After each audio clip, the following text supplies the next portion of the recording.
Hello, welcome to my YouTube channel. My name is Tija. In today's video, I'm going to show you how to create a heat map in Power BI. Remember to subscribe to my YouTube channel, drop a comment, like the video, and share the link to your network. In today's video, I'm going to show you how to create a heat map in Power BI. This is a data set from Power Analytics. It is a railway data set. So you want to visualize the peak travel time for the railway company, the peak travel time for the railway company.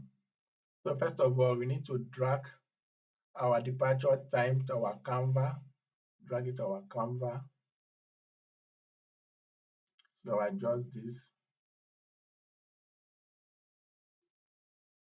So I adjust this. So what are we going to do next? The next thing we are going to do,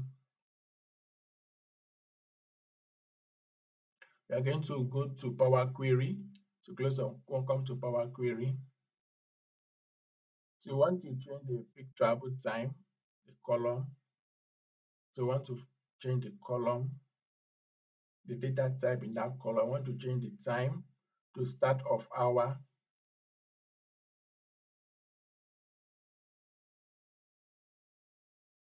Departure time column, departure time column. So we click on this hour. You can change to start of hour or end of hour. It depends. So let's keep mine at start of hour.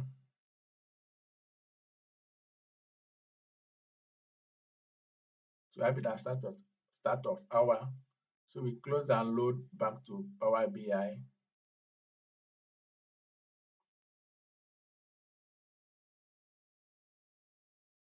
To apply the changes, wait for it to load.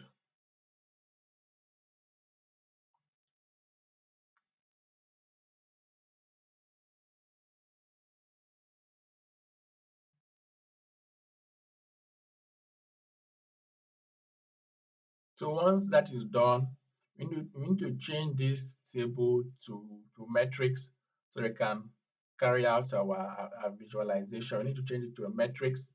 So we click on it, click on metrics, click on metrics. So we've turned into a metrics. What are we going to do? We need to bring in our day, Monday, Tuesday, Wednesday, our column. So this is the name of our column, day name. To bring it to where we have the column, So expand that. So since we want to check the peak travel time, so now we want to go back to and bring in our metrics we did, our calculation we did. So we now transaction ID, how many transaction occurred on this time and on this day. So we now bring in our transaction ID to the field. We open that. So before we move on, so we don't need this departure time to be here. We don't need this. So we need to scroll up again. So you right click on this. You right click rename for these visuals. We delete it. So now hit on space, hit on the space key on your keyboard, space key. Now hit on enter key. So we've taken that out. We don't need that. So let's go and visualize. So we come here, layout, change it to none. So you can pick any one of your choice here. Just play along with it. So keep it at none. You don't need it. So you please move to grid. So we come to borders. So you change the border to white. So you can change it to any color of your Canva, any color you have. So since mine is white, so we keep it at white.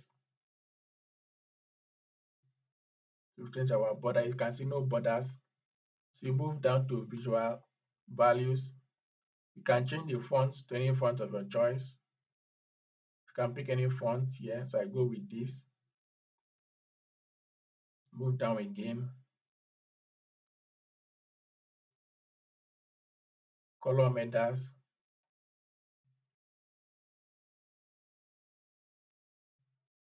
So remember to be consistent with all your fonts. Remember to be consistent with it. Black, row headers,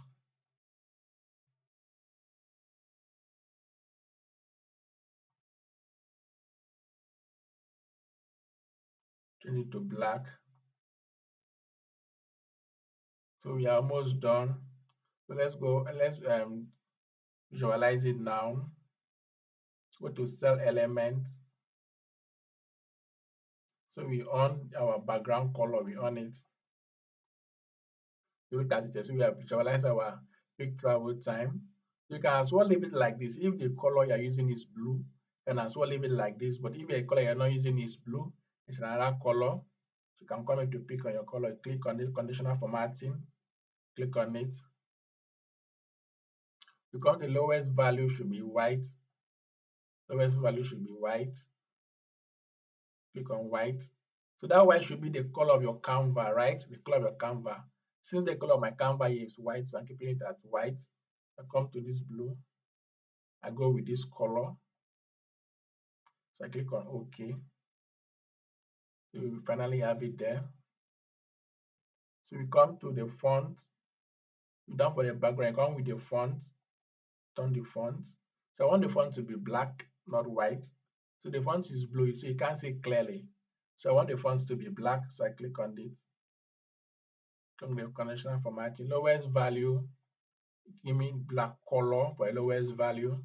Black color. The highest value, I need it to be black. And I hit on what? And I hit on my OK. So we have it there. So let's quickly adjust this.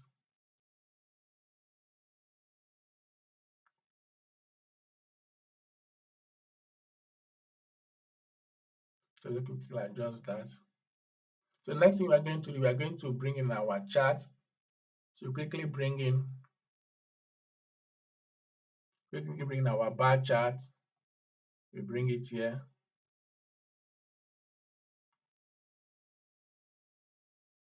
So we bring in our transaction ID to the x-axis.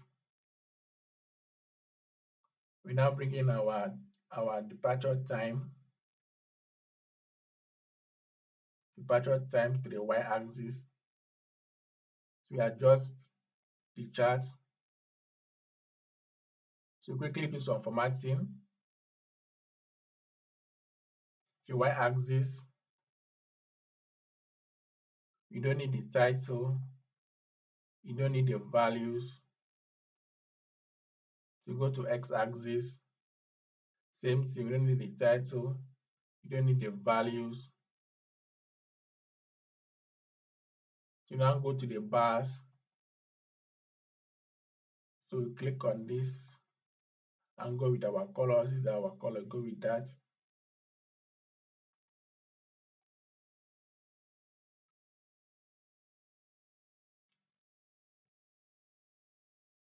you go to general, we turn off the title,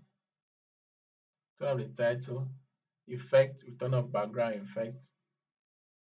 So we close that, we are done. We can adjust it a little bit this way.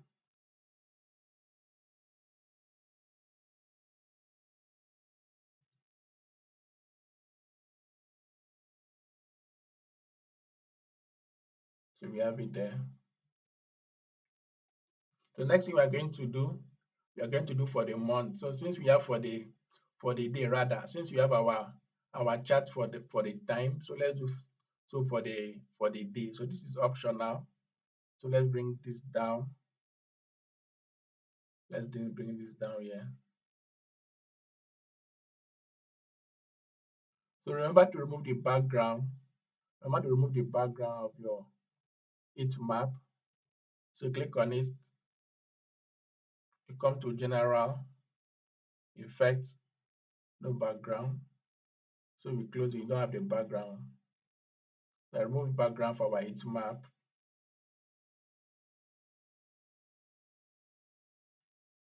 So let's do the same for month. So for day of the week, since we have for time, let's do for day of the week. So we need to copy our chart.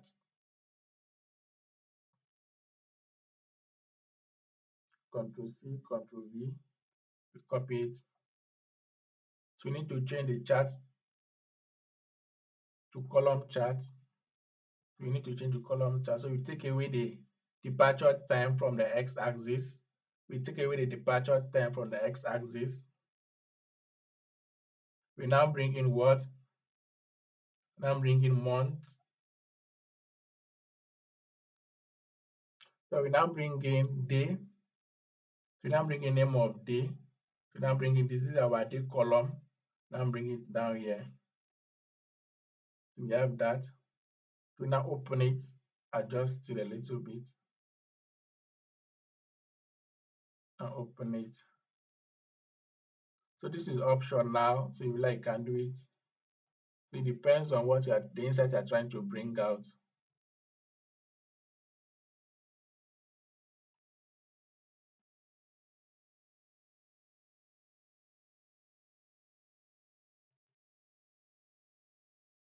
So we have it there.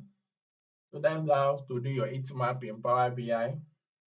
Thank you for staying to the end of this video. So don't forget to hit on the subscribe button, drop a comment, like the video, and share the link to your network. Thank you. See you in the next video.